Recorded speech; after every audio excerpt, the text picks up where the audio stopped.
Hello friends, இது வல்லாரக்கீரை சட்னி பண்ணுறதுக்கு உண்டான தேவையான பொருள் தான் இது. வரமிளகாய், கடலப்பருப்பு, உளுந்து பருப்பு, அதுக்கப்புறமா எண்ணெய், புளி, வரமிளகாய், சின்ன வெங்காயம், அப்புறம் பூண்டு 2, சீரகம், அதுக்கப்புறமா வல்லாரை ஒரு பிடி. இதையும்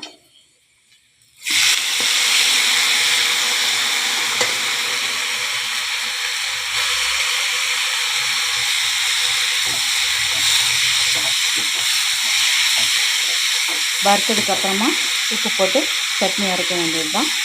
வரமிளகாய் ஏன் போடுறோன்னா, பச்சை மிளகாயை விட வரமிளகாய் தான் ரொம்ப மணமாக இருக்கும், டேஸ்ட்டாக இருக்கும். சிக்கன் கேடும் வராது, கெட்டு போகாது. தேங்காய் நல்லா வறுத்ததுக்கப்புறமா கீரை போடுங்க. கீரை ரொம்ப வல்லாரை ரொம்ப வறுபடக்கூடாது, கொஞ்சம் பச்சையாக இருக்கட்டும். அப்போ தான் அதோட முழு சத்து நமக்கு கிடைக்கும். இவ்வளோ தான் ஃப்ரெண்ட்ஸ். இதுக்கப்புறமா சட்னி அரைக்க வேண்டியதுதான். ஃப்ரெண்ட்ஸ், சட்னி ரெடி ஆகிடுச்சு பாருங்கள். இது சாதத்துக்கும் தொட்டுத்திங்களா, இட்லி தோசைக்கு எல்லாத்துக்கும் தொட்டுத்திங்களா சூப்பராக இருக்கும்.